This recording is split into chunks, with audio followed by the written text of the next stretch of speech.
The conversation on UFOs, UAPs, and non-human intelligence has long been shaped by experience, speculation, and secrecy. What's missing is a coherent approach, one that separates data from interpretation and evidence from belief. Humanity now stands at a threshold. Encountering a non-human reality is not only a scientific mystery, it's a civilizational challenge. We must move beyond ideology and secrecy toward a science of contact, grounded in evidence, methods, and shared human values.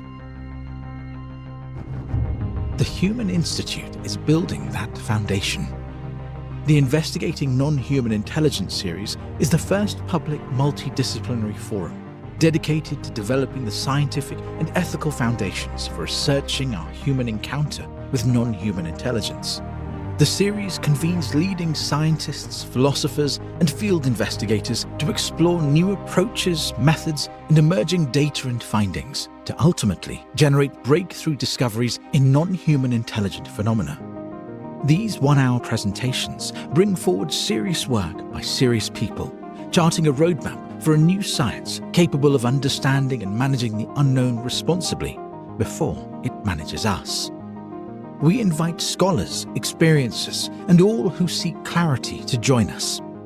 It's time to rise above speculation and take a deliberate step toward a grounded, evidence-based response to the existence of non-human intelligence.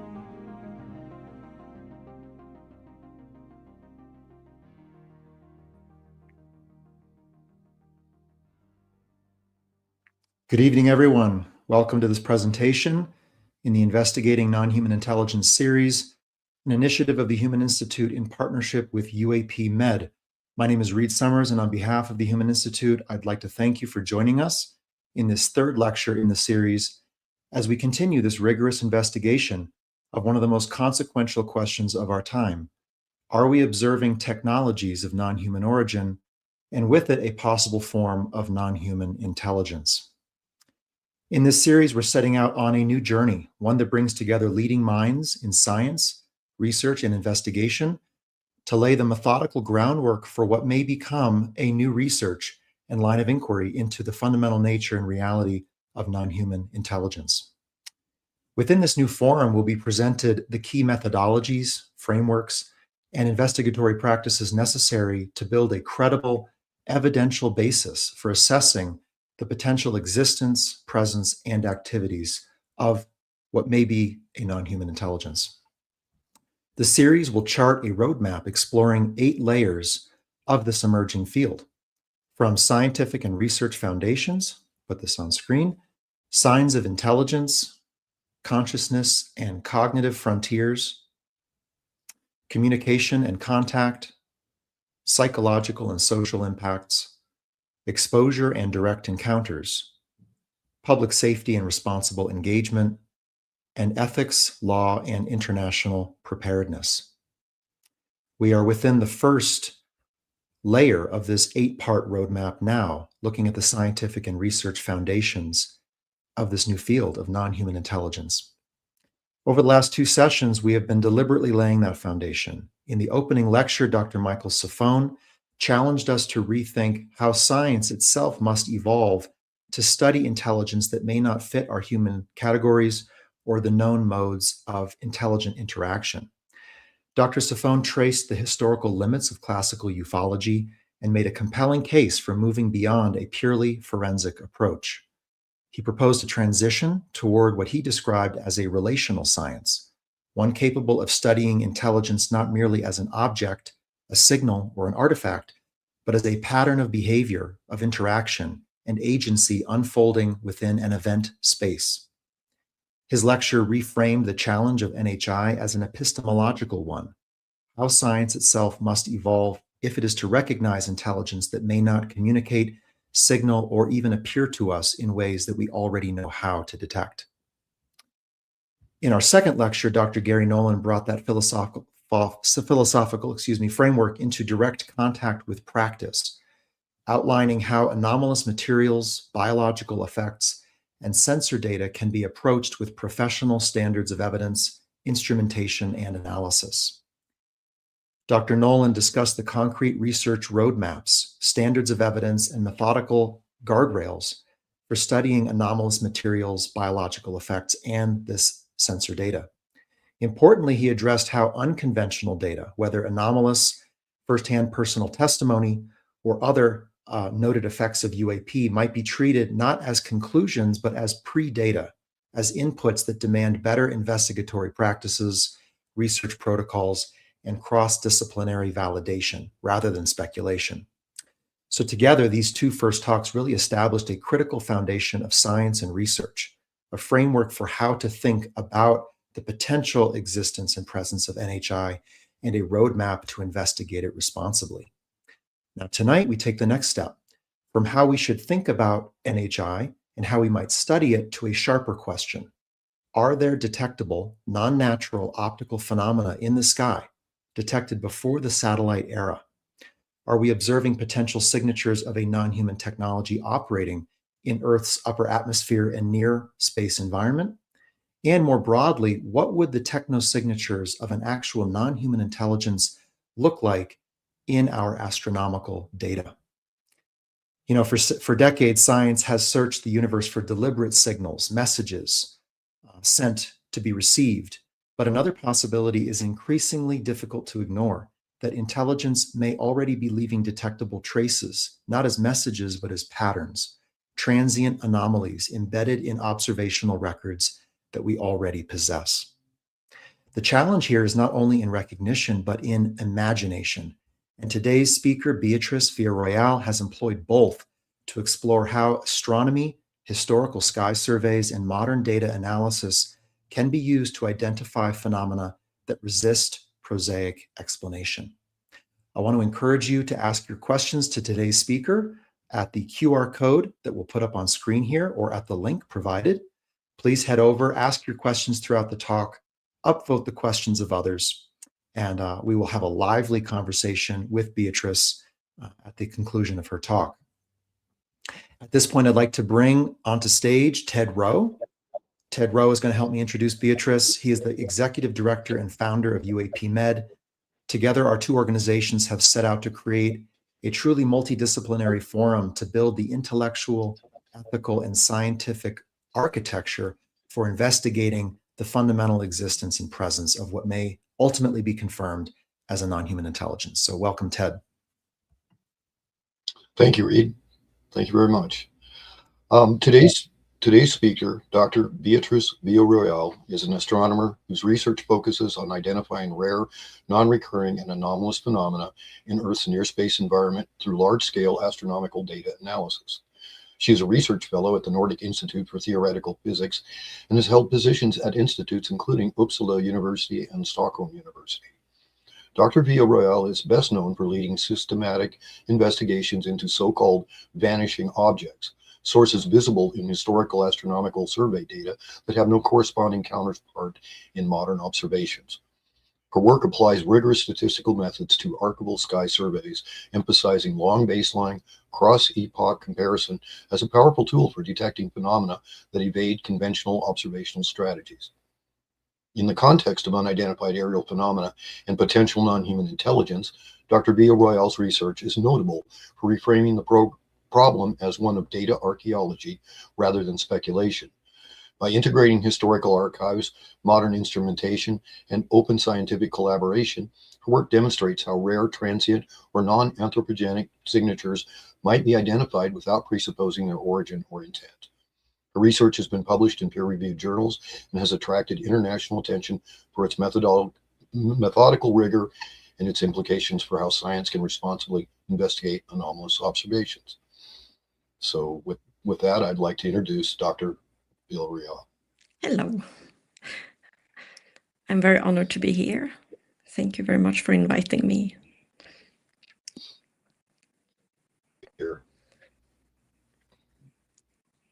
So I'm going to be talking about searches for near-Earth artifacts, and I'm going to have assistance with the slides. Thank you for this help. And next slide. So what is it all about? Well, for me and like for many of us, this all boils down to one big question: are we alone? And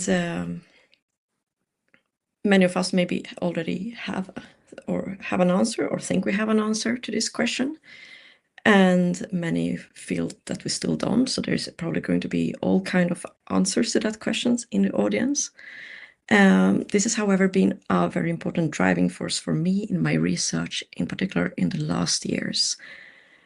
And I think it is probably the greatest question humanity can tackle. Next slide, please. So what are actually the statistics? How does it look? Well, we do know that there are like 200 to 300 billions of stars just in our own galaxy, the Milky Way. You see the Milky, or a picture of how the Milky Way is, how it should look. It's a spiral galaxy. And we can imagine that if we just look at our own galaxy, we have maybe 9 to 40 billion of Earth-like planets that are inside a habitable zone from their star, where you can form liquid water. Also, we don't only have large numbers of planets. We have already found the building blocks of life, let's say like amino acid and nucleotides on meteorites and asteroids. So these are really great like starting points in order to have life in other planets than just the Earth. Next slide, please. So last year, there were a lot of news about a 3 sigma detection of DMS and DMDS in a hydrogen world, in an ocean world, where one has found these biosignatures on an exoplanet. After this detection came a number of papers falsifying it, but I'm not sure that those will be correct. We will see how this develops, because I think as they will get more and more JWST data, also the results and the statistical significance of the signal might improve. So let's see where this leads. Next slide, please. Last year, we also heard about signs of ancient microbial life on Mars through certain spots and through certain geological findings that one made there. Next slide, please. So here, when we talk about the DMS or about life on Mars, we're thinking about primitive life, because maybe the whole universe is full of planets that have lots of microbes, viruses. Well, viruses are not entirely life, but anyway, that might have simply lots of primitive life there. But how about intelligent life, which is life as intelligent as us or more intelligent, if we now count ourselves like intelligent life, which I am not sure. That's the real question. Are there intelligent civilizations out there, and have they already maybe been here? Which is an even more important question, and maybe they are already here. Next slide, please. So this is a question people have been working with since the 1960s. So since then, astronomers have been using radio telescopes in order to listen on other stars, trying to see if there's some intelligent, some typical signals that are associated with intelligence. And one has found nothing. After 60 years of looking for star after star and using these radio telescopes, there are 0 candidates. And then we have still maybe sampled something like 300,000 stars. And you have not only the SETI Institute, you have the Breakthrough Listen program, you have this FAST telescope in China that is also very active, and telescopes in Russia, and so far nothing. Next slide, please. One has also started searching for life, or like searching for laser signals associated. And for example, Space Laser Awareness has done some limited searches, but this is still a very small survey. And so far, no signs of laser communication from other stars have been found. Oh, sorry, next slide, please. So now when we think about a radio or laser, then we're assuming that some other civilization is going to be communicating and maybe streaming stuff to us, communicating directly to us some stuff. But instead of sending some beam of information from big interstellar distances, a civilization could also send probes. And it doesn't have to be huge probes, it could be small probes. They could send hundreds of thousands just to our own solar system. They could send hundreds of thousands just around the Earth. They could send billions and billions of probes, depending on how advanced they are, out over the whole galaxy. These probes could have AI. These probes could interact among themselves and exchange information. And these probes could be self-replicating. And who knows, like, to make things even worse, what if these probes already even know how to conduct human brain interaction so that they can get information in that way as well? So such probes could be doing silent surveillance of our planet.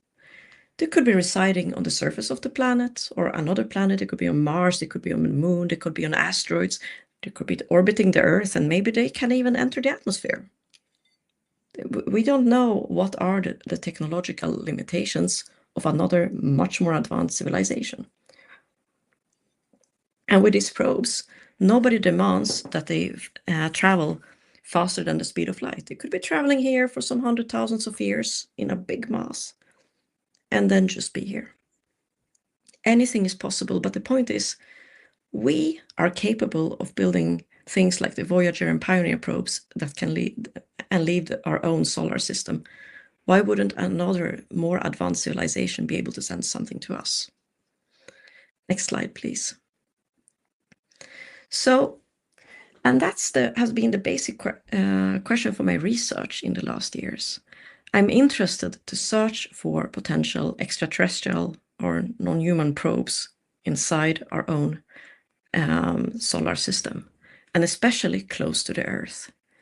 So what are different ways one can do? Well, we have actually a paper out there in Monthly Notices where we describe different ways briefly. One of the ways that I'm very fond of is that you can use pre-Sputnik images taken before the first human satellite was launched, before 1957, because then you know that there is no satellites in space, there is no space debris from us humans, and you can look for things that look like satellites, or that look like space debris, or have very typical signatures of being artificial in these old pre-Sputnik images. Another thing you can do is to use the Earth's shadow. So as the Earth casts a shadow, you can be looking inside the Earth's shadow to see if you see something that is emitting its own light. And then you will maybe find not every probe, not every technological remain, but you will be able to see something that is very active and actively emitting its own light. You can also use the Earth's shadow to separate between reflections and emissions and other things. A third approach is to use space-borne telescopes, and then you kind of ignore all the stuff close to the Earth. And a fourth approach is by looking at debris and trying to see if the color can be used somehow to look for things that are a bit older. Now, these are methods to do it from the Earth. Now, if you want to send out a mission, you probably can also collect a lot of stuff from the Earth orbit. But here I'm just discussing some cheap methods, even like archival methods that one can use. Next slide, please. And so much of my work and of the work of the Vasco project, of the team we are working with, which is a good team of some 40 people are involved in various parts. Much of this is related to searching for reflections from such non-human objects. I'm talking about solar reflections. So, for example, if you have a very flat and a very reflective object, something that is, now this is not very flat, but I mean, you get the point. You have something that is very shiny, flat, and flat like a mirror, not like this candy stuff, and that is orbiting the Earth and rotating. Sometimes it might give off a very brief flash. And these flashes are very often called transients because it's something that appears and vanishes. Now, today, if you look at the sky, you have thousands and thousands of transients every hour, just visible to the naked eye, and even more that are not visible to the naked eye.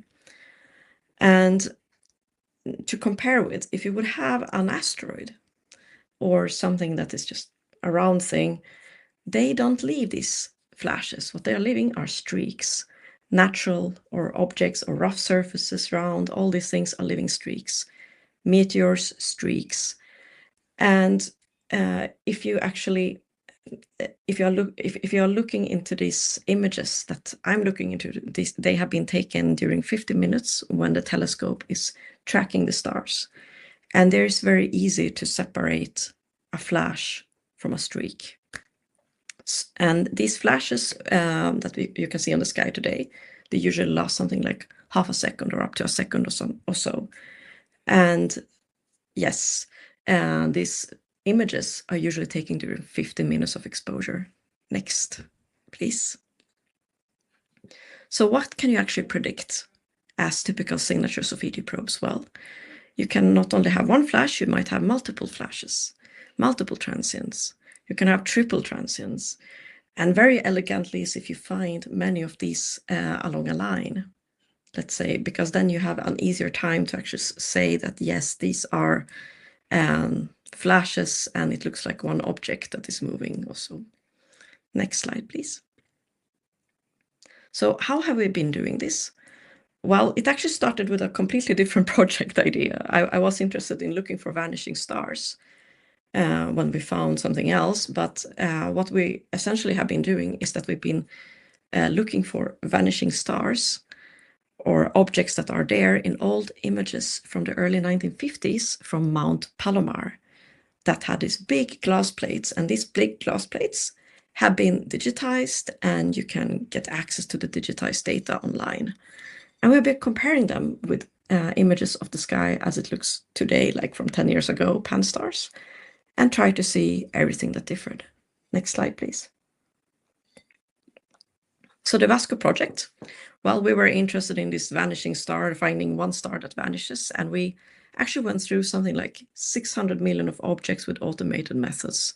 These methods were developed by the Spanish Virtual Observatory, and they're a government-funded research group, and they have used their tools in order to extract these transients, and thousands and thousands of short-lived transients were found, but we never found a star that vanished. So this kind of, we never found this sort of steady star that you can see multiple images that later vanish and never find it again. But we saw thousands and thousands of these brief flashes that you find all over these photographic plates. And that is, of course, a mystery. What are they? We started wondering. We have also done a citizen science project where we have been allowing citizens to compare images from the early 1950s with these pan-stars images, and you also there, they found lots of flashes. Next image, thanks. So for the citizen science project, and these are some of the people who have been leading it, and we have been working a lot with schools and with amateur astronomy associations, especially in Algeria and in Nigeria. And Hisham Gregory is working on summarizing the paper. Next slide, please. So this is one of the most interesting findings that were done, and it has been done by Professor Enrique Solano at the Spanish Virtual Observatory. He has been leading this big process of automating the process of searching for transients. And you see here a triple transient. It's a beautiful plate. It's a very clean plate. You can see it here on this image from 19th of July, 1952, and then it vanishes. And apologies for my cat in the background. Next slide, please. So do we actually see some signatures of probes in the data, like aligned transients? Because one of the things we should be also finding are, or might be finding, are alignments. It would be an even safer way of searching for these probes. Next slide. Here are some examples of actual alignments. And here you see 4 transients in a line, and there are 2 more, but you see it here. And the probability for such an alignment is 0.003. And this has been published recently in publications of the Astronomical Society of the Pacific. And this candidate is from the 5th of August 1954. Next slide, please. Here's a second example with a probability in 1 in 10,000, where you see 5 in a narrow band, not along a line, but in a narrow band, and it's from the 27th of July 1952, also in the same paper. So obviously there are things that are reminiscent of artificial objects in these old catalogs that shouldn't be there. And next slide. And here is where it becomes very interesting, because 2 of our absolutely strongest candidates that we found happened to be during the 2 weekends of the Washington 1952 flyover. And now the question is just a coincidence? Because one thing if you have one image that coincides in those days, but when you have 2 of your best candidates are coinciding, then you start really wondering. Next slide, please. So for those who don't know what it is, it's one of the most famous UFO flyovers, and it happened during 2 consecutive weekends when lots of people, especially very credible witnesses like pilots and stewardesses and radar operators on multiple airports saw mysterious objects. And this was a huge thing. So it happened 19th to 20th of July and 26th and 27th of July. 2 of these weekends, we also had these strongest candidates. And the interesting thing here is that it was so many news over all United States that the US Air Force held a press conference where they were saying, no, the radar operators were wrong, and people have misidentified aerial phenomena that are natural, etc., etc.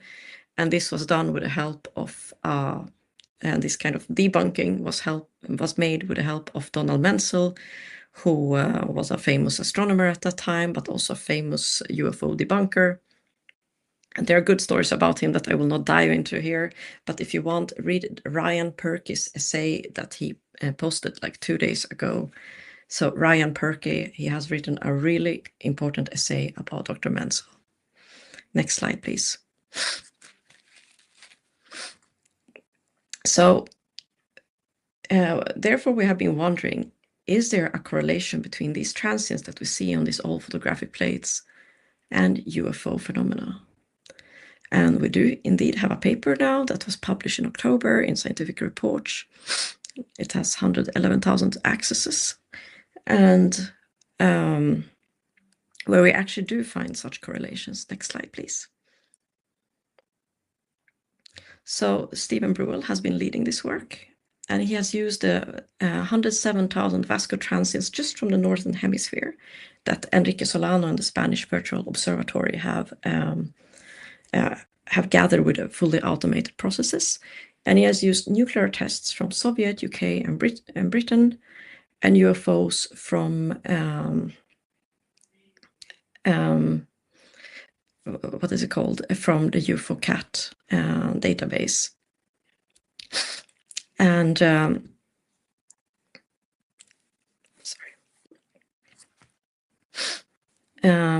sorry, I just got distracted.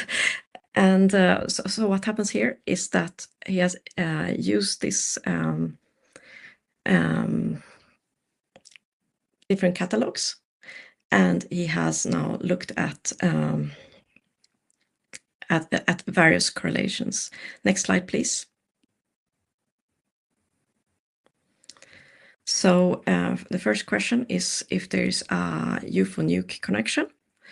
And this is a very important thing. I think many of you know about the very interesting testimonies that have been happening, by Dr. Salas, and where they saw missiles, where they saw UFOs coming in at a base that had nuclear missiles.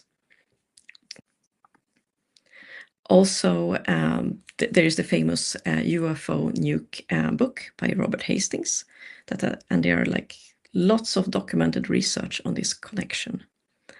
And So it's a valid question to ask. And this is exactly what has been done here in this paper. Next slide, please.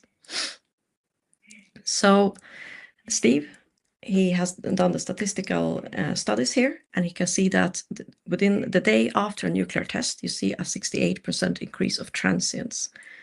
And also, if you now include UFO sightings, you have an even larger increase of transients. So you combine them, that you have both UFO sightings and nuclear tests, and you will double the number of transients as on a control day. This correlation, however, vanishes after the 17th of March 1956, when also around those dates they stopped reporting UFOs near the nuclear production sites, which is quite interesting. Of course, there are still more transients happening after 1956, but just the correlation vanishes after that. This suggests also that transients are real observations, because still to this date, there are people who are trying to suggest that transients are just plate defects. But of course, the plate defects are not going to correlate with UFO sightings and nukes. Next slide. So here's one way how we have been imagining it, and that is that the Vasco transients might be the astronomical optical counterparts to UFO events. So by searching for these kind of transients, we might be learning a lot about UFO events. Next slide, please. So can we actually prove that these flashes that we see, these objects that appear and vanish within one plate exposure, can we prove somehow that they are caused by solar reflection, that they are no plate defects, that they are nothing else, but they really are associated with solar reflections? And the answer is yes. Next slide, please. And this is another paper published in PASP recently, also in October. And next slide, please. What we have done here is that we have tested this hypothesis. And to our use is the Earth shadow, because the Earth shadow is great. And we're not talking about nighttime, because of course all observatories only observe in the nighttime, but we're talking about the geometric shadow that becomes narrower and narrower at higher altitude, and it's just like 8.7 degrees in radius at 42,000 kilometers altitude. And at that distance, what you will see is this like this small like round shadow. And you can try to count the number of transients inside the Earth shadow. Because if our flashes are really solar reflections, what should happen? Well, inside the Earth shadow, you should have fewer of them, or none at all, but at least fewer. There should be a deficit inside the Earth shadow if these transients are caused by solar reflections. However, if they're caused by plate defects don't know where is the Earth shadow, because of course they might be somewhere on a plate, but no region on the plates and nor any plate defects will follow the Earth-Sun geometry that is time dependent and varies. So it's a very simple test. Do we see a deficit of transients in the Earth shadow? Next slide, please. And what we see here is, I show you here just the theoretical comparison to what you to the expectations with the theory, and you see a very, very big deficit, 22 sigma, with a number of expected transients in the Earth shadow. There's simply a huge deficit, and both at 42,000 kilometers and at 80,000 kilometers altitude. Now people say, well, hey, this is just theoretical. How about if you actually take into account the real sky coverage, because the telescope, maybe they pointed more in one direction at a certain time than another. Okay, so then you actually take into account the real sky coverage, where they were watching at what time. And you can even include, you can even say, okay, let's ignore the edges of the plate where you have more likely to have defects, because you do also have plate defects. So you can ignore the edges of the plate where you have more plate defects, and you follow the sky coverage. You know exactly the time where they were pointing. You construct a control sample based on this, and you still see a very, very big deficit in the Earth shadow. So no matter what you do, you're going to see that there is lacking transience in the Earth shadow.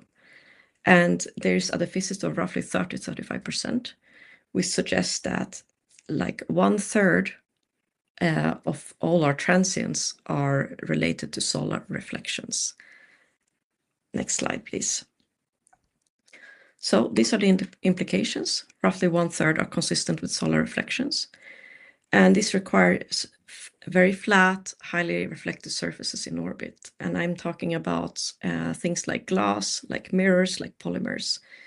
It also implies that we have tens to hundreds of thousands of these objects in orbit around the Earth. So it's not one or two of them.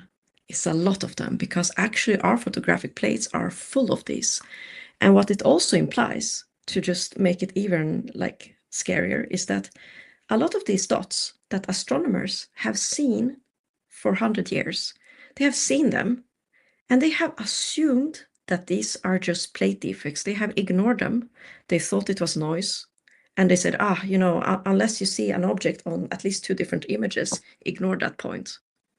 A lot of these things, there has been an important signal in the data that has been overlooked for maybe 100 years. And that makes it very, very interesting. Next slide, please. So this, of course, tells me that we need to search for NHI artifacts. We need to look in space. We need to look inside our atmosphere. We need to look in the oceans. We need to look on the ground, and we need to look underground. And we need to unite all these efforts in systematic ways. Because if we have hundreds of thousands of these artificial objects in orbit around the Earth, imagine how many we have here. There must be lots of them as well that have somehow been overlooked or ignored. Next slide, please. And here I want to make an example. So Dennis Åsberg is my colleague and who I work with. And we're actually now working on setting up something together related to these searches in these 5 domains. And so he did a very important and interesting discovery that is called the Baltic Sea anomaly, where he found, as a diver, a very mysterious object at 90 meters depth in the Baltic Sea. And every time he goes there, he has lots of troubles with GPS and electric failures of the equipment, like every single time he has been there, I think. And you can see here there are artificial looking shapes on the side scan sonar image, but also on the images taken with the underwater robots that I can show you in the next, please.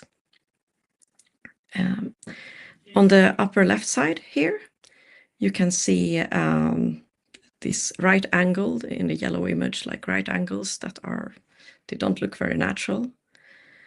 On the lower image, you will also see the same right angles, and there is even something looking like a wall and a wall molding there. And some people will tell you it's a geological formation. Who knows what geology can create, but it does look really weird.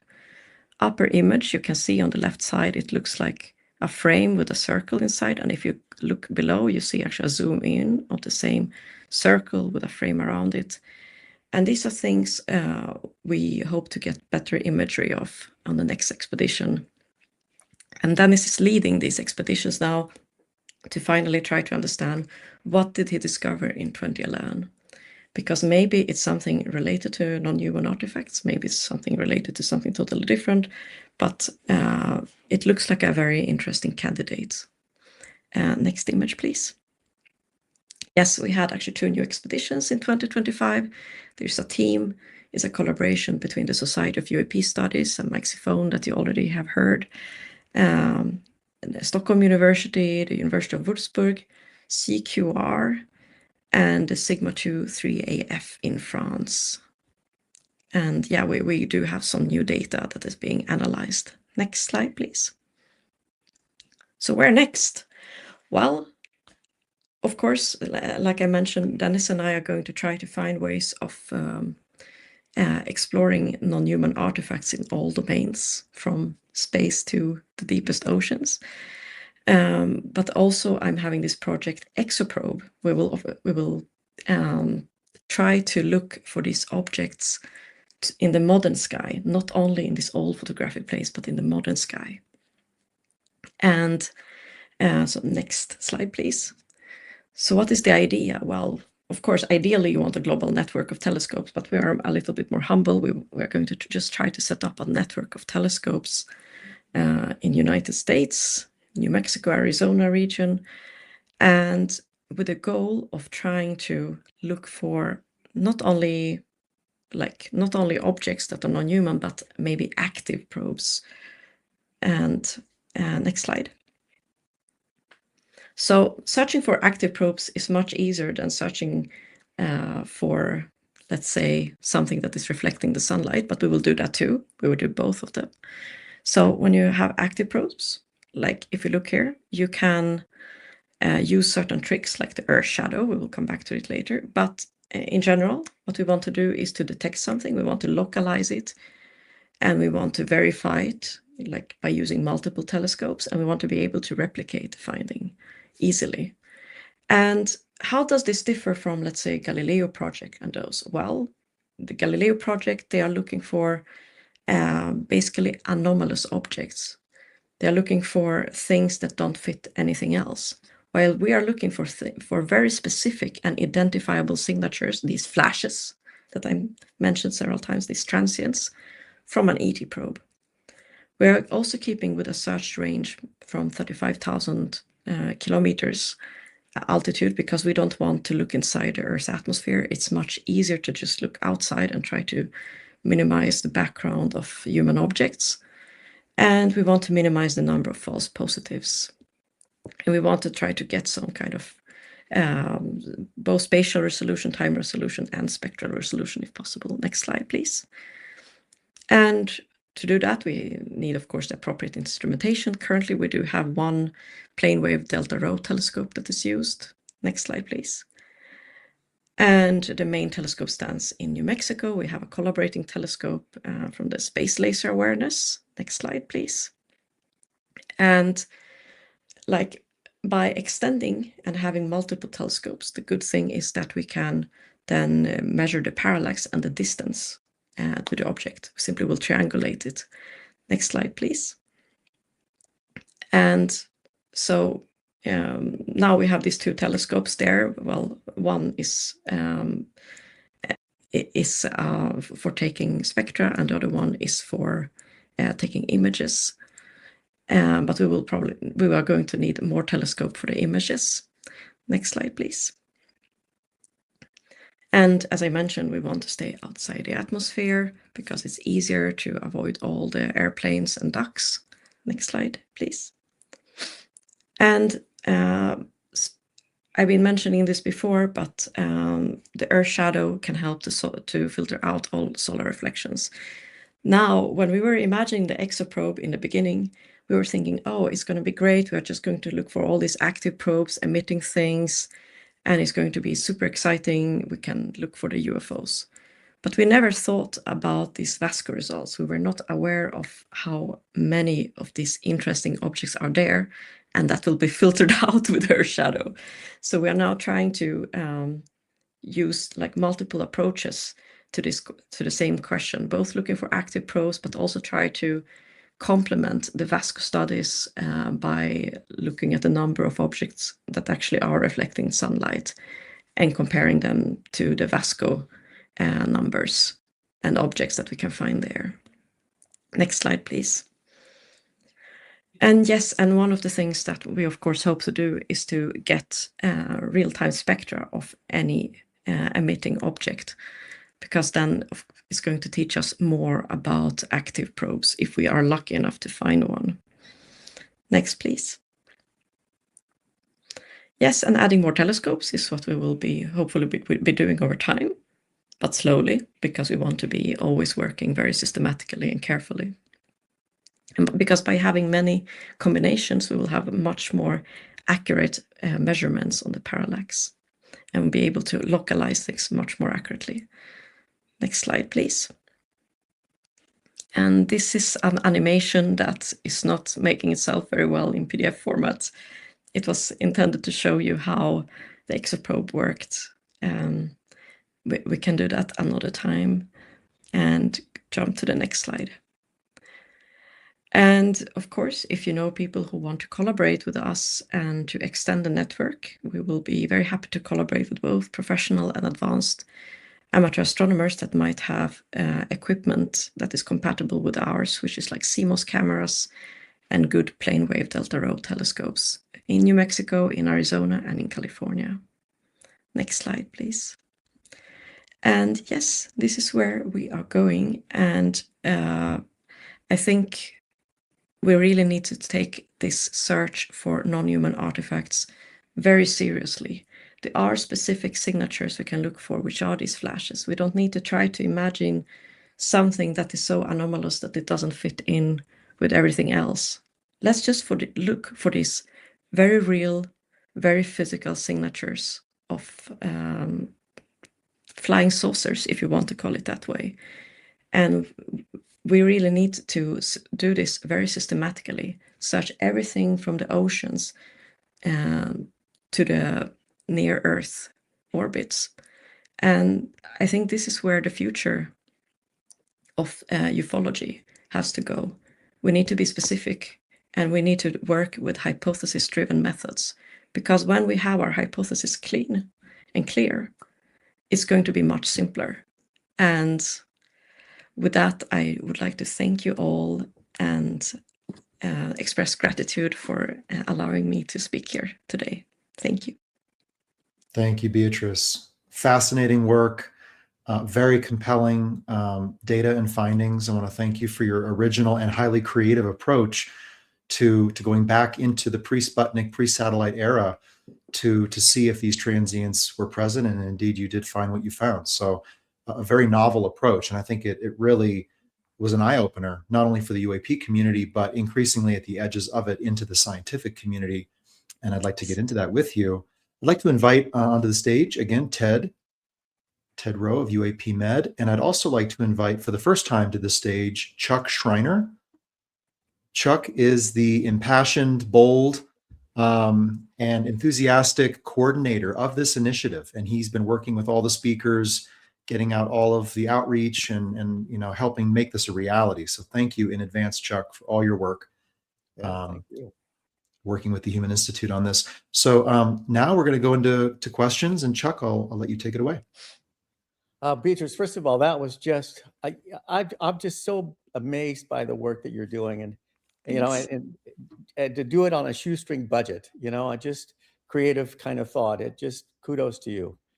So we have lots of questions. I'm going to start with I think you probably saw this as we prepared, and I'll just start there. Beatrice, what stance do you think Norway, Sweden, and Finland take on the subject? On the subject of UAP as countries? Is there formal interest or rumors of secret operations on that matter? I have no idea. I can only say that there's a lot of stigma here still. At the same time, I actually got, for this research, I got a government grant. So there's at the same time as there's stigma, there's also openness in the Swedish scientific community, obviously. Okay. And I think if we look at the situation here, there is the Swedish media is not very open for the topic. They are very close-minded about the topic. You only have one expert who always talks anywhere, and God forbid if you disagree with him. So it's a very kind of stigmatized environment in the media, and I think that needs to improve. And that's the same thing in Denmark, I heard, and I think it's the same thing in Finland. I don't know how is the situation in Norway. I know they have a very good leader, Renate in UFO Norway, and I think they're very lucky there. So thank you. Ted Rowe and I have packed the question list with a lot of questions. So for the audience, please again ask your questions now. It's not too late. We'll get them in the queue. So taking the highest sigma transients and within a bounded time period, would it be possible to extrapolate a range of estimates regarding the quantitative presence, i.e. number of per week, and the qualitative presence, either sustained or intermittent presence, interest in specific region of the Earth, of these objects? Yes, you can learn quite a lot if you actually explore. Now we have like 1/3 of these we think are related to solar reflections. The other 2/3 might be anything, including plate, if you see them as noise. I think the other 2/3 should be regarded as noise. But you can try to learn, let's say, the altitudes. That's something we are doing now in the last days. We're trying to look at the range of altitudes where you can see these transients. Where is the highest density? You can try to also estimate their sizes. We haven't done the modeling yet, but you can try to, from the luminosity of them, you can probably model if they are 10 centimeters or if they're 1 meter in size. And of course, it's easier when you know the rough altitudes. You can probably learn a lot of things by doing all this creative modeling. We haven't gotten that far yet because we are still trying to work with potential biases when we look at the data. But what we actually really want to do is to try to replicate the same thing with another telescope rather than just Palomar, because the question is, what if it's something about the local environment on Palomar that makes you see all these transients, but maybe another telescope that is in France is not going to see as many. So you want to know that.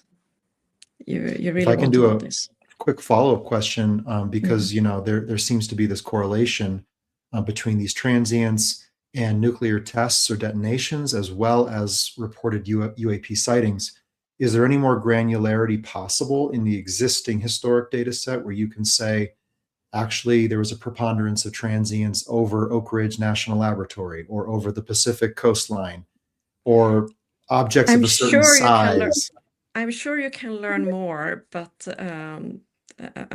when there is much more to extract from the data, surely. Okay. We haven't done it yet. Okay.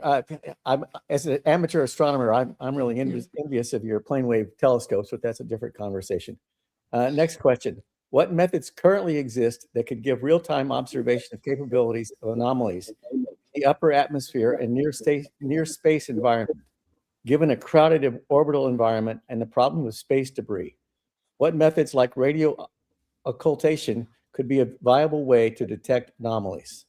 Well, I think the way how we've been thinking is really that you look for not any probes, but that those that are active and blinking, let's say, that are emitting, and by using the Earth's shadow. Because doing that, you remove all the satellites, you remove most of the NHI artifacts too, unfortunately. But maybe you can find some special, I don't know, specially equipped alien spaceship or so if you are using the Earth shadows. I think that's the cleanest technique, in my opinion. But that you look inside it. You reverse the thing we did with the Vasco. With the Vasco, we filtered out. We were looking for the visit in the Earth shadow in the 50s. But if you are today and looking at the sky as like with a modern thing, maybe you just try to get rid of everything that reflects sunlight, and you just look for something that is active. That's one of the ways. Or spaceborne telescopes, looking further out. Is also. And I guess my question, which I think would be on the minds of a lot of listeners, is, so this was done in a very special time period that will never come again, will never not be in the satellite age. So now what? Is there a way to begin to detect these through other means, whether that's detecting, radical kinematics, instantaneous acceleration, or using other satellite-based kind of remote sensing or observing capabilities that we already have? I'm curious if you're aware of any other promising I'm avenues. a simple person. I would go up there, cast a big fishing net, and just take down lots of objects. That's what I would suggest.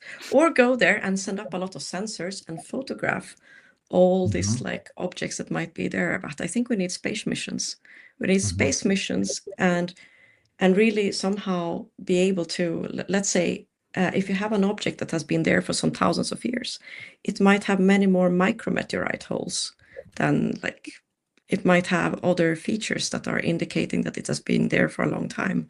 So by bringing down the garbage, or the things that we think is garbage, or that things that they told us is human space garbage but might not be, I think that's the way forward. And by photographing all that, we sometimes can't use exactly the same methods, and we need to find new ways of approaching it, new ways to look for it. But maybe it's not always going for the, now I took an example of something that is extremely expensive, but sometimes it's the way how you frame a question, asking the right question. And maybe we just haven't asked the right question yet of how to detect them today, because people have been thinking too much about maybe the anomaly, like the UAP definition. I prefer to think of the flying saucers is going to make life much easier, I think.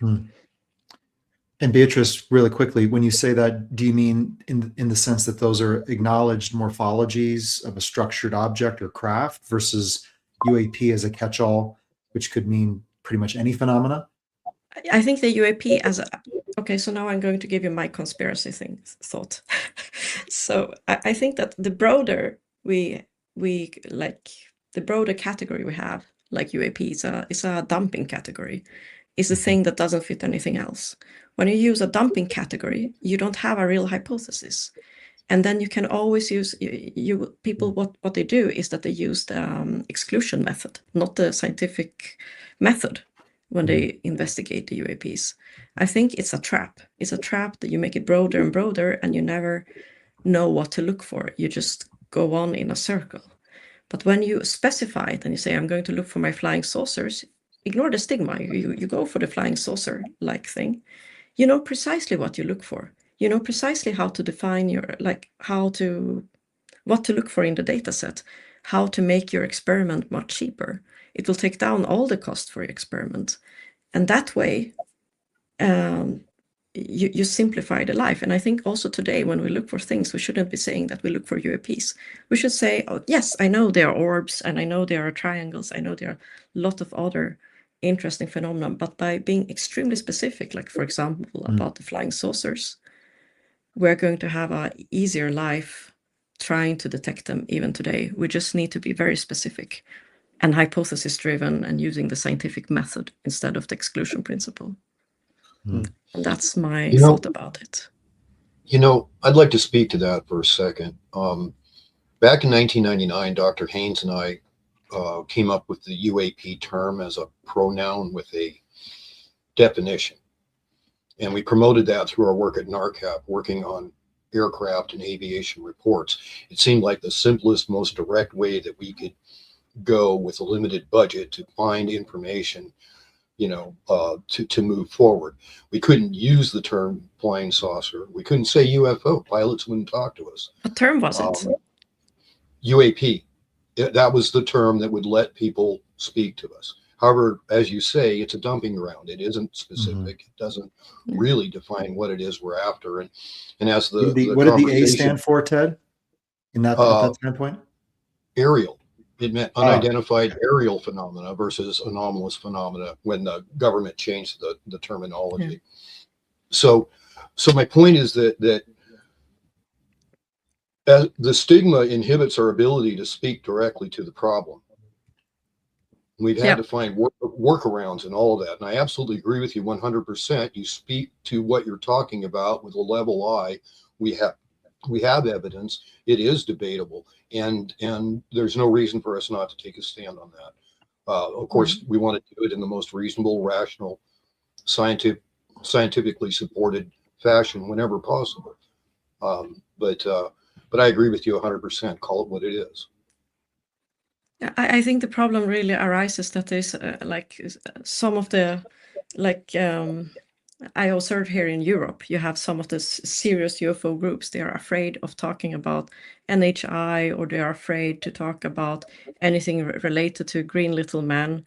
So then they try to tilt it all into UAP, and then it becomes like a totally different question, because if you make it sound like if it's something military and can be human and secret projects, then I don't work with it anymore. That's not my thing. My domain is looking for aliens, not looking for secret projects. And it's a little bit of a problem. Like, being clear, it's regarded as being ridiculous, but at the same time, it's also the most honest approach and most scientific approach. And it's sad that they created that stigma really blocks science. Yeah. It really does. And I think that the solution about it is leadership. We lead by speaking to what we know and understand. And along that line, I did have a question for you there. Working with accessible data sets that in an inexpensive way, can you think of any other data sets that might be interesting in that regard? Well, the spaceborne telescopes have produced very interesting data like Kepler and TESS, and people can try to use those if they're interested in looking for non-human artifacts. It's going to be a little bit further out, so maybe you will miss the closest things. So that's a possibility. And there are data sets from Ukraine, from the Vatican Observatory. I don't know what they will say there if one uses their data sets. There are data sets from Sonneberg.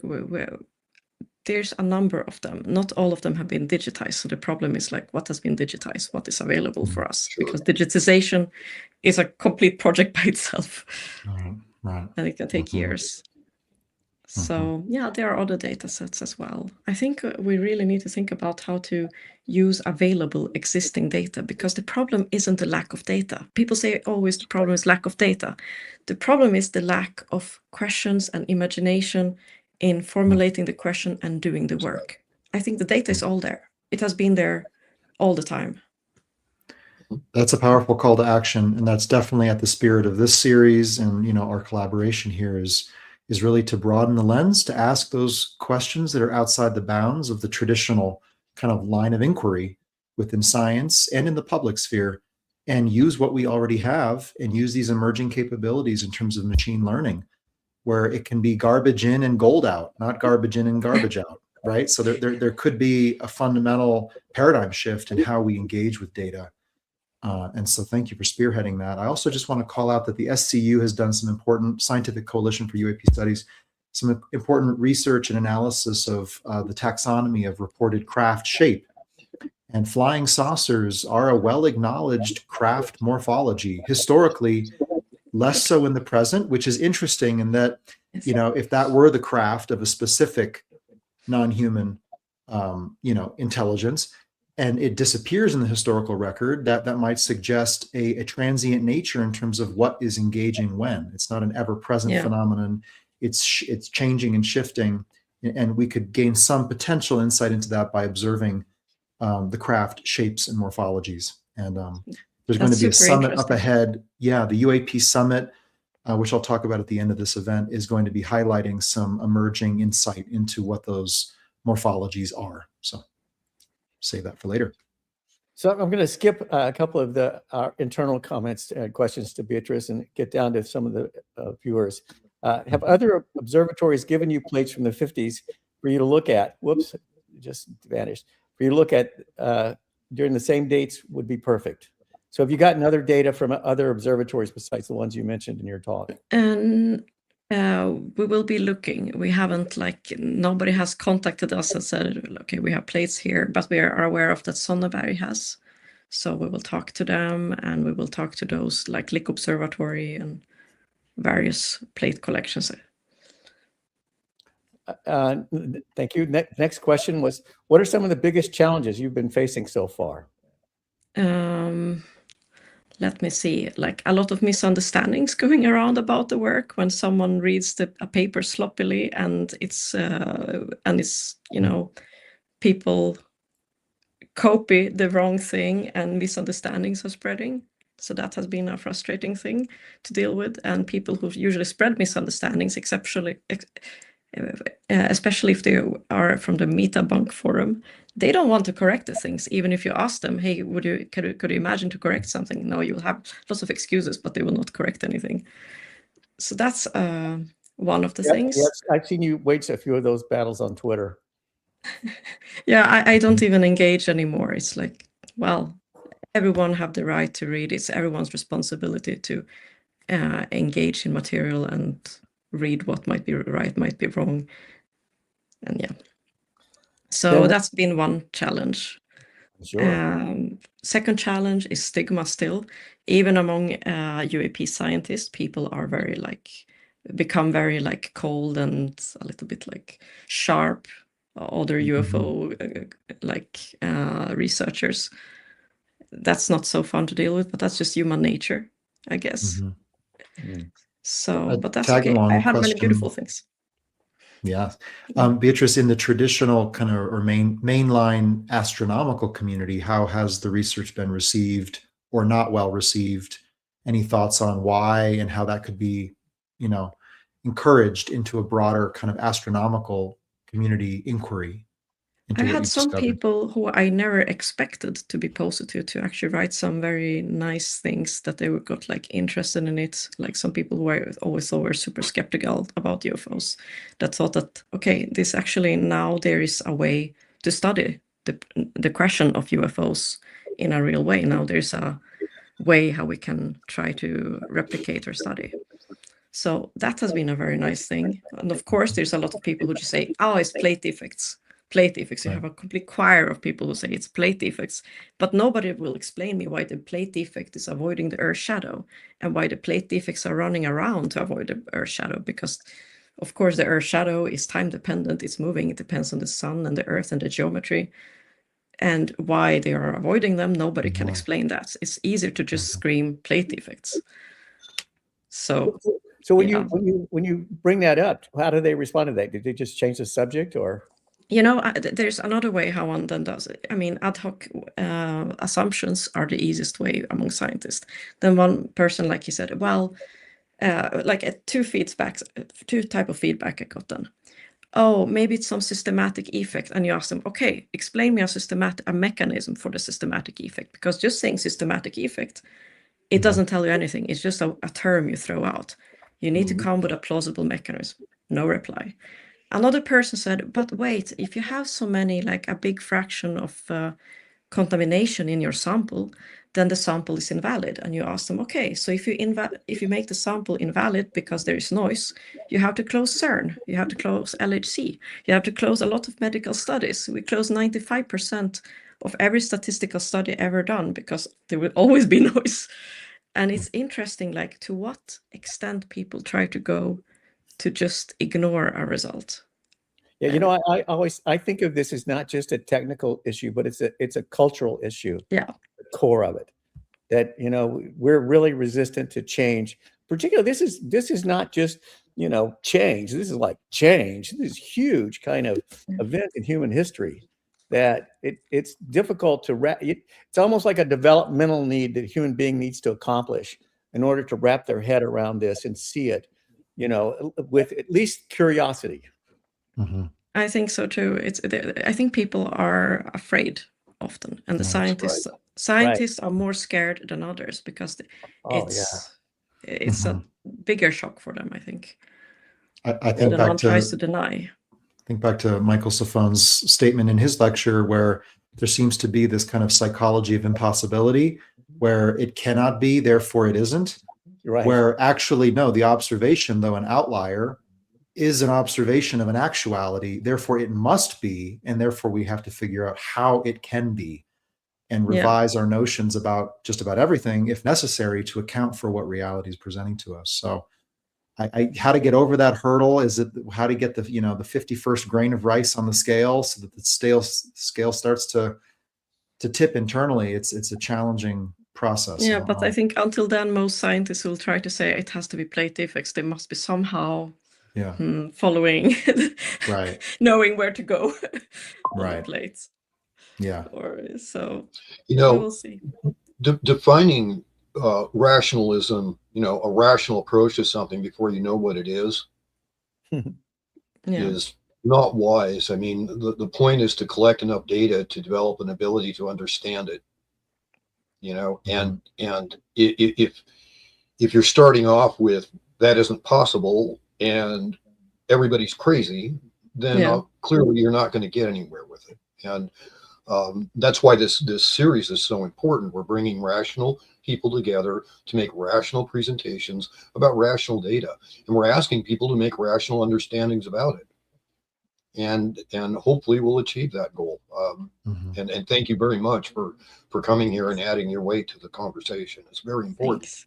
Yeah. So I want to also thank the 583 people who are watching live right now. So thank you so much for being a part of this new rigorous methodical inquiry into what has been in the fringes for too long and has to be brought into the center lane of human thought and analysis. So thank you for being here. Maybe we can put up the Slido QR code and link one more time in case some viewers would like to ask their questions of Beatrice. We'll put that up on screen. Yeah, Thank you so much. The next question: if one confirmed case of a genuinely non-natural, whoops, my Slido always moves around just in the middle of reading it. There. If one confirmed case of a genuinely non-natural stellar disappearance were found, what would be the immediate scientific priority? Replication, classification, or theoretical modeling, and why? What is confirmed? I mean, first we need to ask what is the definition of a confirmed vanishing. We see in the data that there is a deficit in the Earth shadow. So what is actually confirmed? Because we can always move. We can always move the goal. Now I don't know the word in English. I mean, it's a moving target. This is a debatable word too, but an incontrovertible finding with corroboration from multiple observatories, multiple historic archives. Let's imagine it's essentially irrefutable. That at least, right. I don't think they ever will be irrefutable as long as you have so big stigma as here.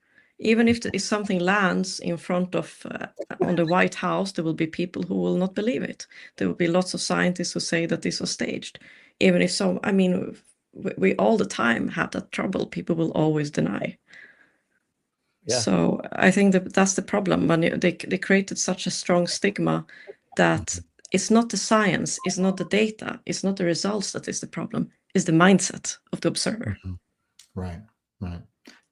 Well, the mindset is shifting. The Overton window is moving. So things are happening, and you're a part of that. And Beatrice on the science side, and I think your paper made quite the waves. And there's a lot of pushback because of that, because it threatens the fundamental paradigm upon which many scientists are seated in their careers.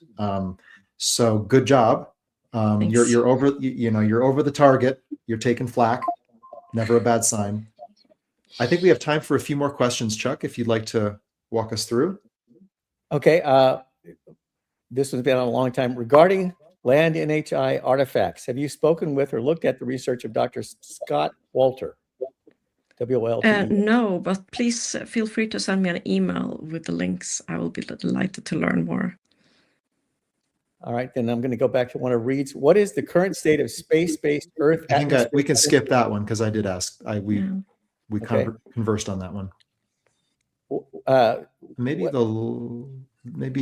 guess the last one is maybe still relevant. Oh, we could do that one. Okay, I got. So what would be some of your dream detection observation platforms or facilities to have full access to and directory of if you hypothetically had unlimited resources? Well, it would be the ExoPro project, but with all the components that we need, not only like 1+1 telescope, but where you would have maybe 5 of them. You would have a number of PhD students working on it, a number of postdocs and technicians, and you would have a very fluent data collection. That would be a dream for me. Yeah. And then somebody asked, hi, would like to ask where the slide images can be obtained in full. Does anybody access these? Those, the presentation will be uploaded to the Human Institute site, and it'll also be in this YouTube video for instantaneous viewing.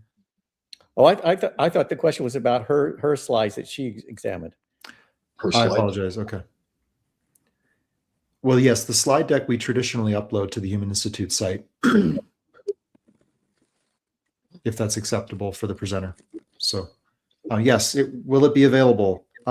We will talk with Beatrice, and we will make available what's possible to do. Yeah. So we'll Beatrice, I'm sorry, guys. I wanted to ask you, is your data available for others to search? I mean, all the data we use is fully and publicly available. And it's like all the images are there, and also the paper of Enrique Solano describes how we get the transients However, if someone is, for astronomers who want to use the sample, they can send an email to me and Enrique. And if it's a reasonable request, we will be happy to share. Of course, we do due diligence. If someone is working for ARO, the chances go down. So. Right. Yeah, that was Aero, AARO. Yes. No, but we have, both me and the others that are working in Vasco, we are European. We are European. We are government-funded European scientists. So, of course, we can share data with other civilians that don't have any ties with any military or intelligence. And people who have reasonable requests, simply. You sort of addressed this next one, but I'm curious.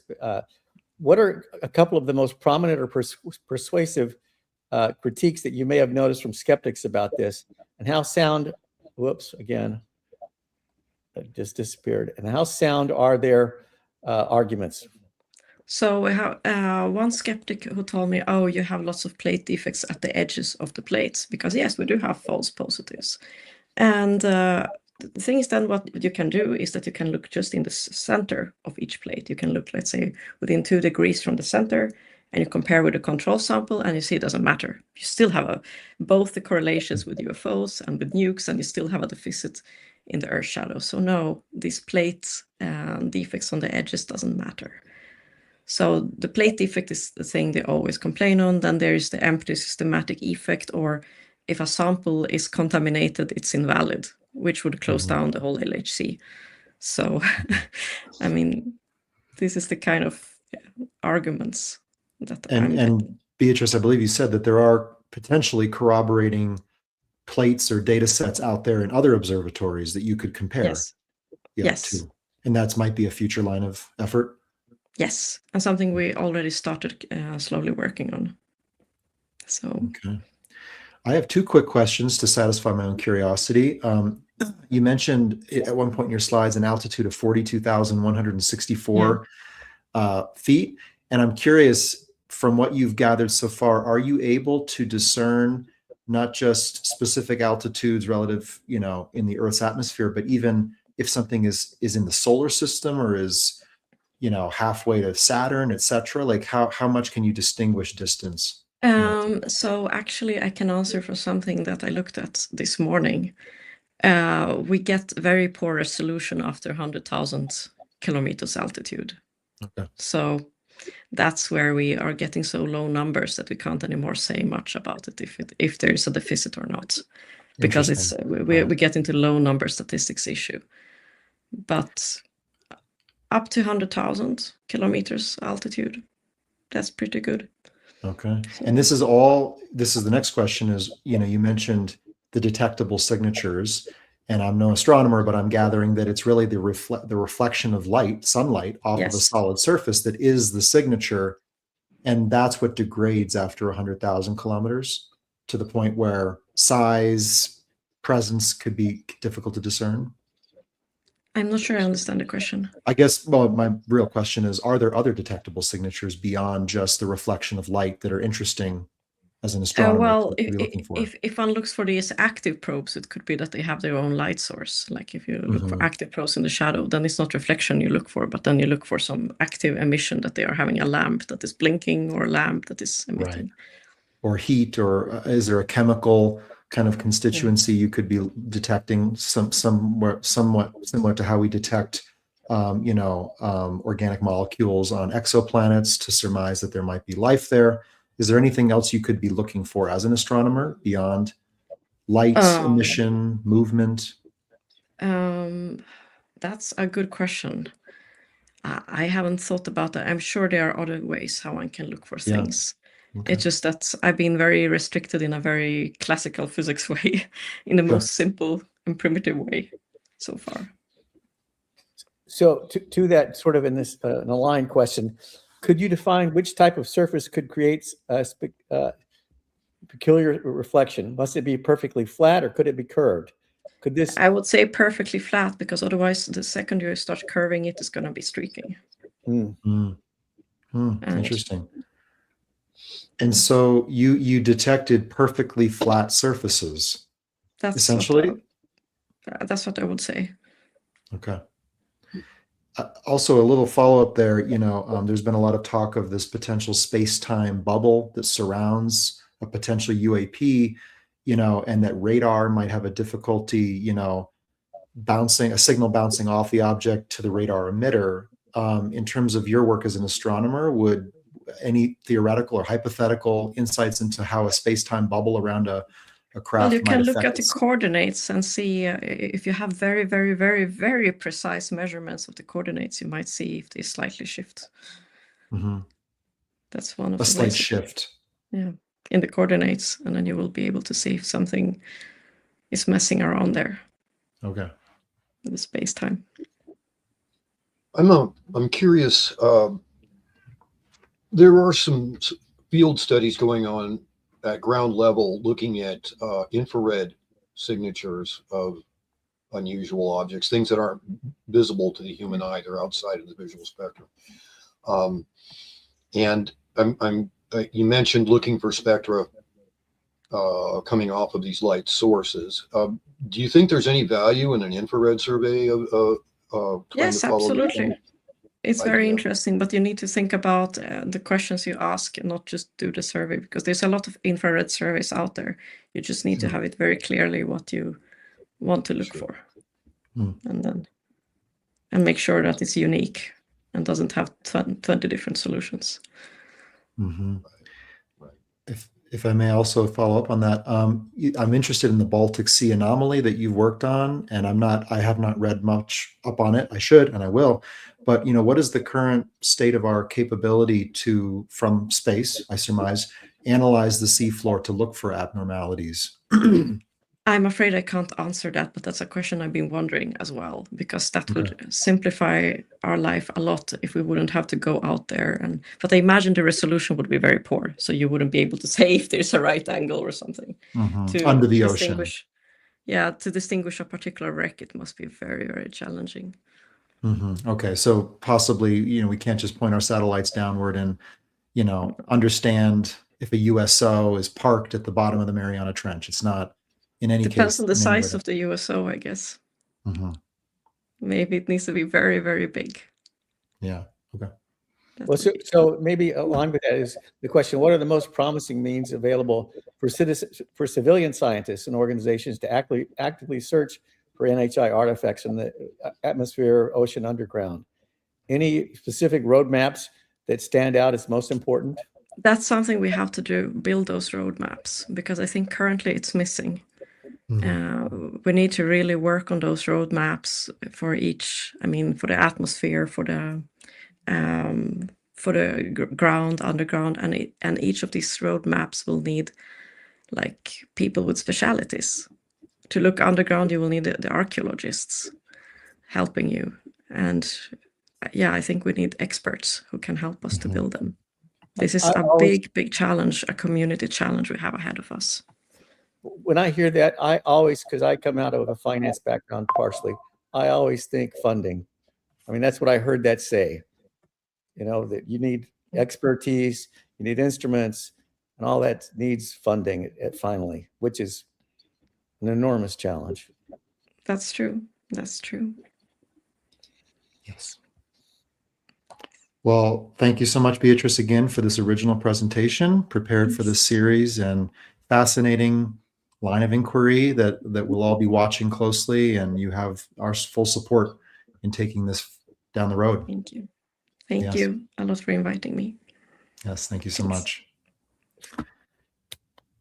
And with that, yes, a hearty applause for the brave scientists. Just awesome. Yes, it's amazing. This is advancing the discourse. This is moving the needle, in my perspective. And that there's many needles that have to be moved. And one is in the scientific and academic world. It's a difficult needle to move. So anyone who's willing to take those professional risks, say what they see, present the data, even if it does not fit or comport to the current model. And also, to Beatrice's point, to be specific, to go within a catch-all acronym like UAP or NHI, and to be more exact in terms of what are we looking for, to make a hypothesis, and to go find the data to substantiate or to falsify it. So I commend that courage. Chuck, thank you so much for guiding us through the Q&A and for all your coordination. My pleasure. This is part of history, pal. This is part of history. I know you're having the best time of your life. I don't even have to say thank you. You can say thank you to us. No, we are, all three of us, Ted, Chuck, and I, we meet often, and we're excited to receive new abstracts from new presenters. We're about to announce the next section or segment of the series on looking for signs of intelligence, intelligent activity, behavior, looking at craft, taxonomy, and alleged morphologies to begin to understand what is the intelligence that could be behind what is being observed in the UAP phenomenon. So we have an exciting roadmap ahead, and we're enjoying every minute of it. And we can actually bring Ted back on stage here. And Ted and I are just going to kind of make some closing statements from the perspective of UAP Med and Human Institute. And then we'll talk a little bit about where the series is going to go next. First off, the series is great. I'm enjoying this, and I hope that our listeners and viewers understand that all of these lectures are dependent. They're codependent. Each of the lectures supports other ideas, and the whole idea is to develop a better view on how to approach the idea of a science of non-human intelligence. It's a real privilege to work on it, and we have more brilliant minds coming. I'll take just a moment to talk about UAP Med just for a second before I kick it back to you, Reed. UAP Med is committed to providing education and improving medical care for UAP experiencers by advancing scientific inquiry, public understanding, and healthcare professional competencies through responsible, evidence-driven clinical dialogue. Responsible engagement about UAP exposure among citizens, healthcare professionals, and government agencies can achieve the following goals. It can empower patients to overcome barriers to critical health services by eliminating UAP stigma. It can support healthcare professionals who are encountering an emerging and unique patient population, and it can improve safety in collaboration with government agencies, emergency services, and local communities. UAP Med has assembled a dynamic team of healthcare practitioners, specialty researchers, law enforcement experts, and emergency service professionals. Through this unique collaboration, UAP Med seeks to bridge the gap between science and societal needs, catalyzing research and public policies that translate into effective assessment, treatment, and safety for anyone that experiences a UAP exposure. I'll hand that back to you now, Reed. All right, great. Thank you, Ted, the UAP Med team, for leading the charge on that very vital aspect of the phenomenon and its potential interaction with both ground observers and individuals who are approached more intimately by the phenomenon, which is not a comfortable topic, but one that has to be tackled in the public interest. So it's a pleasure to be collaborating between our two organizations. A word about the Human Institute. Our mission here at the Human Institute is to bring the study of UAP and potential NHI out of the shadows of secrecy and speculation and really into the light of rigorous public discourse. We're seeking to accelerate humanity's response to the realities and implications presented to us by emergent phenomenon and bring scientific rigor and strategic foresight to empower citizens like yourselves, to equip decision makers with essential data and knowledge, and to help begin this process of coordinating international responses to what may be an emergent set of non-human phenomena. To achieve this, we're working to generate new and novel data sets, to undertake empirical research analysis upon that data, and to develop cutting-edge products and platforms for the public that address key gaps in society's ability to contend with this new reality, and at the same time to translate essential findings into actionable insights for policymakers and for the private sector. We currently have 3 public initiatives, which we can put up on screen here, and I encourage you to take a look and get involved. And one that I'd like to speak very specifically about is UAP Summit, uapsummit.org. The UAP Summit is a 2-day virtual conference, February 7th and 8th, in which we will converge all of these different groups, academic teams, research and field units that are out there attempting to detect and to track UAP, and to really converge them into one space, talk about what are our emerging capabilities to viably detect anomalies in the atmosphere, to understand what is flying over our cities, our homes, our coastlines, to gain in aerial intelligence on behalf of the public interest, not reliant on any national security state to provide us in good faith that information, so that we understand our skies ourselves. The capabilities are already here, the experts are arriving.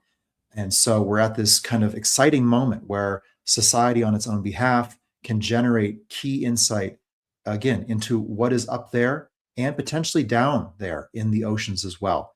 We're going to have sessions on the current state of UAP. We have a congressional representative heading up that session. We're going to have a session on USOs, and we have an exciting format with over 23 speakers. So I highly encourage you to grab a seat at the summit. We're making it affordable and accessible to the public, and we definitely want you to be a part of this conversation. This is really being done in the spirit of not just the public interest, but at the Human Institute, we frame it even broader. We talk about the human interest. So much of the UAP topic is aggregated under national security conversations. It's within these exclusive domains of interest relating to one nation, one defense company. We need to broaden that and begin to consider this in the human interest as a potential species-wide engagement, and really articulate, what are the key principles, the capabilities, the potential violations and remediations that we need to enact in light of the longstanding secrecy, whether it be human or non-human, surrounding this phenomenon, and really begin to articulate our human intent and generate the protocols that would be necessary to enter into a future hypothetical set of diplomatic scenarios. So the Human Institute is working on that, and the beginning insight into what is in our skies via detection and tracking through existing technologies at our disposal is a vital part. It's kind of like a key capability that any civilization needs before they can interface with whatever's out there. They have to be able to see what's in their skies and to track it effectively. So the summit was conceived to tackle that exact issue. And so in my view, and I know this from those I work with across the board throughout the community, we're crossing a threshold right now from speculating regarding what might be out there to confronting evidence suggesting that engagement may already be occurring, whether consciously or unconsciously. And this series that you're watching, Investigating NHI, is really about bringing together scientists, philosophers, researchers, investigators, clinicians, and experiencers to share the emerging findings, the new data, and original perspectives regarding what that engagement might be and how we might begin to navigate it, not just as a nation, but as a world. So very exciting to share this with you all. The outcome of all these efforts may be nothing less than a new field of inquiry, NHI studies. This is what is in the birthing. So your being here, a part of it, is so important. I want to thank those who are supporting UAP Med in its public interest mission, as well as Human Institute in its mission. If you'd like more information on how to do that, you can go to humaninstitute.org. So with that, thank you again for joining us for this third lecture in the Investigating NHI series. The roadmap has us going into signs of intelligence. So we'll be looking at the historical record of the UAP UFO phenomenon to look at what signs of intelligent behavior, intentional signaling, possible communication and interaction, possible interference or manipulation of technology and observation, human observation, might be present in that record. What might we begin to understand about the intelligence that is behind the structured craft observed in the UAP phenomenon? And we'll be touching many other aspects in this 3-lecture series to come as well. Also keep an eye out for some exciting multi-speaker panels that we're beginning to design and schedule. We hope to bring back onto the stage former speakers in the form of a live panel discussion, basically synergizing their insights and findings and further cementing, what is it that we've established in this series and how can we build upon that block by block, brick by brick. So Keep an eye out. If you haven't registered, please go to humaninstitute.org/NHI, and you can register for the series. You'll get post-lecture recaps. You'll get early access to Q&A with the speakers and notifications to keep you in the loop as we go forward. So with that, thank you so much for joining us, and we will see you at the next lecture at Investigating NHI.